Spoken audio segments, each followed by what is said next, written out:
여러분 안녕하십니까? 포항 MBC 뉴스데스크입니다.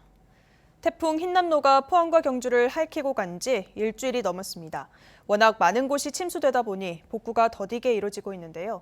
행정력이 닿지 않자 아파트 예비비로 직접 복구 계약을 하는 등 주민들이 피해를 감내하고 있습니다. 배현정 기자입니다. 지하 주차장이 침수돼 사망자가 발생한 포항의 한 아파트. 주차장에는 아직도 무릎 높이까지 물이 차 있습니다. 엘리베이터가 작동하지 않아 아파트 주민들이 직접 이삿짐 사다리 차를 계약해 무거운 짐을 나르고 있습니다. 사다리 차도 저희 입주민 돈으로 해가지고 지금 이렇게 생수를 고층으로 이렇게 옮기고 있는 상태고, 그것마저 근데 고층이라고 해도 고층에 있는 분들은 또 한 번 더 옮겨야 되는 그런 열악함이 아직까지 있거든요. 전기 복구가 늦어지자 한전에 직접 연락해 해결한 건 주민들이었습니다. 전기는 들어오고 있지만 설치 비용 처리가 걱정으로 남았습니다. 지원금들이 아직 안 들어오고 있는 상황이어서 오늘 저희 주민공청회 통해서 안내하고 이제 앞으로 어떻게 지원금이 들어오기 전까지 어떻게 해야 될지 의논을 하기로 했거든요. 또 통신망도 두절돼 재난방송 시청도 못하고 일상생활에 불편이 한두 가지가 아닙니다. 포항시에서 우리는 그거에 대해서 연락을 못 받았다. 그거에 대해서 연락을 못 받았으니까 뭐 통신비 감면이라든가 그런 거 혜택을 줄 수 없다라고 말을 하더라고요. 포항시에서 빨리 조치를 취하든지. 전기와 상수도 시설이 침수된 또 다른 아파트도 상황은 마찬가지입니다. 수중 펌프를 사용하고 있지만 압력이 부족해 고층까지는 물이 올라가지 못합니다. 물이 나오는 집도 상황은 열악합니다. 수도꼭지 거름망을 빼니 흙이 묻어 있습니다. 이 물로 씻은 아이는 피부 질환까지 걸렸습니다. 검은 물이 나와가지고 물이 이게 막 조금 있으면 요 이래 막 까맣게 앉거든요. 그러니까 걸러가지고 함께 조금 낫긴 나. 안 그러면 할 수가 없었을 것이다. 피해 복구가 서서히 이뤄지고는 있지만 일부 주민들은 여전히 재난 지역에서 힘든 생활을 이어가고 있습니다. MBC 뉴스 배현정입니다. 경상북도는 태풍 흰남노로 인한 포항과 경주 지역의 재산 피해에 비해 정부 지원금이 턱없이 부족하다며 재난지원금 현실화를 건의했습니다. 자연재난에 따른 정부 지원 기준은 침수 주택의 경우 복구 지원금은 200만 원, 상가는 소상공인 피해 지원 구호금으로 200만 원을 지원하고 있고, 의연금은 주택과 상가 모두 100만 원이 상한액입니다. 이 같은 지원금으로는 도배와 장판 교체나 전자제품 구입에도 턱없이 부족해 정부 차원의 재난지원금 상향이 시급합니다. 한편 이번 태풍으로 도내에서는 주택 침수 2,900여 건, 전파 66건, 반파 191건에 이르고 상가 침수 피해도 3,077건 발생했습니다. 태풍 흰남노가 몰고 온 집중호우로 포항에서만 차량 8,500대가 침수됐는데요. 연식과 주행거리 등을 따져 보험회사가 산정한 금액만 보상받을 수 있는 데다 자차 보험에 가입하지 않은 차주들은 한 푼도 건질 수 없습니다. 게다가 반도체 파동으로 새 차를 빨리 살 수도 없고 중고차도 가격이 올라 자동차가 생계수단인 수혜민들은 발만 동동 구르고 있습니다. 이규설 기자입니다. 냉천 범람으로 물바다로 변해버린 포항시 오천읍 세계리. 이곳에서 식육점을 하는 김미양 씨는 이번 태풍으로 식당 옆에 주차해둔 승용차가 하천으로 떠내려가 차를 폐차했습니다. 출고한 지 몇 달 안 된 아들 차도 물에 잠겼습니다. 하지만 자차 보험을 안 넣어놓아 보상은 한 푼도 못 받습니다. 돈이 없잖아. 그럼 밑으로 내서라도 사야죠. 보상은 자차를 제가 안 넣었으니까, 못 넣었으니까 보상은 없죠. 식당 바로 앞에 주차되어 있는 이 차량도 침수차입니다. 며칠 전에 견인차를 불러놓았지만 아직까지 소식이 없는 상태입니다. 문제는 화물차와 오래된 차량이 많은 포항 오천읍의 특성상 침수차 가운데 절반가량이 자차보험 미가입 차량이라는 점입니다. 여기에다 출입 통제구역 통행 등 본인 과실로 발생한 침수 피해는 보험에 가입했더라도 보상이 불가합니다. 당장 차를 사는 것도 쉽지 않습니다.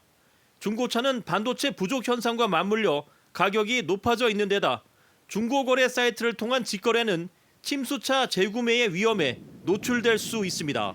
저희같이 인증업체는 포항시랑 협조해서 침수차를 잘 관리하고 있어 괜찮고, 그 개인 간 거래에서 침수차가 거래가 종종이 발생하고 있어 주의가 필요합니다. 큰 마음을 먹고 신차를 구입하려 해도 인기 차종은 출고까지 1년 이상 기다려야 해 침수 피해를 당한 차주들은 당분간 차 없는 불편을 감수해야 합니다. 차량 납기가 1년 6개월 정도 오래 걸리고 있는데 화물 차량이나 영업용 택시 등 생계형이나 영업용 이런 차량들은 본사에서 긴급 출고 지원을 하고 있습니다. 9월 13일까지 집계된 포항 지역 침수 차량은 모두 8,460세대. 아직 접수를 하지 않은 차량도 있어 피해가 더 늘어날 수 있는 만큼 침수차 차주들의 부담을 덜어줄 수 있는 대책 마련이 필요해 보입니다. MBC 뉴스 이규선입니다. 태풍 흰남노로 유례없는 피해를 겪은 포스코 포항제철소가 복구 작업에 속도를 내고 있습니다. 포항제철소는 전력 공급이 정상화되면서 지난 10일 3고로를 재가동한 데 이어 어제 4고로와 2고로를 순차적으로 재가동했다고 밝혔습니다. 이에 따라 고로에서 생산된 쇳물에서 불순물을 제거하는 제강 공정에서도 전로 4기와 연주 4기를 재가동해 어제부터 고체 형태의 철강 반제품 생산을 시작했다고 밝혔습니다. 하지만 철강 반제품을 가공하는 아변 라인은 배수 작업이 80% 정도 마무리된 가운데 지하 시설물 복구에만 상당 기간이 걸려 피해 규모 추산이나 아변 라인 복구, 가동 계획은 수립하지 못하고 있습니다. 이에 따라 포항제철소에서 생산된 철강 반제품은 광양제철소 아변 라인으로 보내 후판, 열연, 선제 제품을 생산할 계획입니다. 2023학년도 대학 수학 능력 시험은 2달 정도 남았지만 수시 원서 접수는 오늘부터 시작됐습니다. 수시에서는 정원의 80% 가까이를 뽑는데 지원 전 마지막 점검 포인트를 조재한 기자가 분석했습니다. 2023학년도 전국 4년제 대학 모집 정원은 34만 3천 명입니다. 이 가운데 수시 모집으로 78%를 선발합니다. 수시 전형은 내신 성적 위주의 학생부 교과와 학업 태도나 발전 가능성 등을 종합평가하는 학생부 종합, 논술과 실기 등 4가지로 나뉩니다. 대구 경북권만 보면 22개 대학의 수시 비중은 84.9%로 대부분을 차지합니다. 전형별로는 학생부 교과 전형이 55.2%, 학생부 종합 19.7%, 실기 8.6%, 논술 위주 1.4%로 학생부가 당락을 대부분 결정합니다. 학생부 교과 전형이 압도적으로 많은 대구 경북에 비해 수도권 대학은 학생부 종합 전형 비중이 44.6%로 대구 경북의 2.2배나 됩니다. 학생부 종합 전형은 내신뿐 아니라 자기소개서, 면접 등 비교과 분야가 중요해 대학별 가중치 같은 모집 요강을 꼼꼼히 살펴야 합니다. 수도권 대학을 중심으로 치는 논술은 내신이 한두 등급 낮더라도 수능 최저 학력만 충족하면 응시 기회가 있습니다. 저도 수시 대비를 해야 되는 사람이라 가지고 지금도 자소서도 열심히 쓰고 있고 또 최저 등급이 있잖아요. 최저 준비도 하고 있어요. 대학 카드를 잘 써보려고 합니다. 해마다 수시에 지원한 뒤 수능 최저 학력을 맞추지 못해 떨어지는 경우도 많기 때문에 수능 때까지 긴장을 놓지 않도록 주의해야 합니다.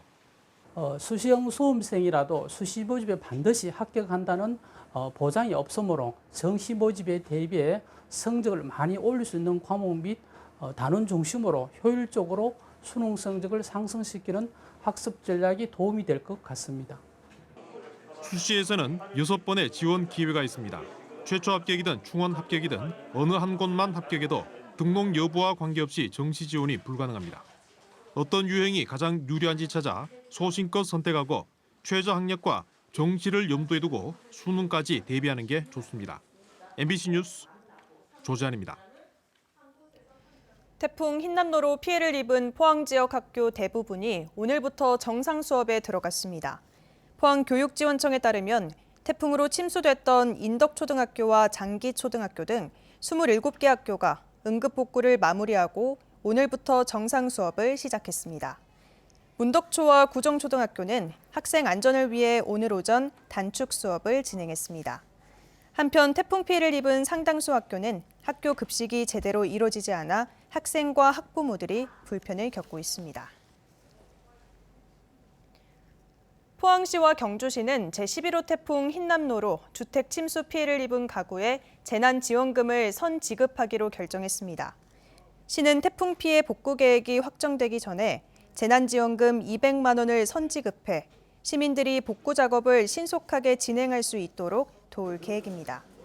태풍 피해 신고는 포항시는 오는 23일까지, 경주시는 22일까지 읍면동 행정복지센터를 직접 방문하거나 국민재난안전 포털에 접속해 하시면 됩니다. 이번 태풍으로 포항에서는 주택 8,500건, 경주에서는 675건이 침수되거나 파손됐습니다. 경북 동해안은 내일 가끔 비가 내리겠습니다. 예상 강수량은 5mm 안팎입니다. 조주경 기상캐스터입니다. 긴 연휴가 끝나고 돌아온 오늘 하늘빛이 흐렸습니다. 경주의 한낮 기온은 26.3도 선에 머물렀는데요. 내일 비 소식이 있지만 오늘과 기온은 비슷하겠습니다. 내일 늦은 오후부터 밤 사이에 가끔 비가 오겠습니다. 예상되는 비의 양은 5mm 안팎으로 양이 적겠습니다. 태풍 무이파가 중국을 향해 가고 있습니다. 우리나라에는 직접적인 영향이 없겠지만 간접 영향으로 동해 남부 전해상에는 풍랑 예비특보가 발표됐습니다. 내일 오후 발효될 것으로 예상됩니다. 경북 동해안도 내일 강한 바람이 부는 곳이 있겠습니다. 순간 최대 풍속 초속 15m 안팎의 돌풍이 부는 곳이 있으니까요. 시설물 관리와 안전사고에 유의해 주시기 바랍니다. 이어서 자세한 내일 기온 보겠습니다. 내일 아침 기온은 19도에서 22도 분포로 오늘과 비슷하게 출발하겠습니다.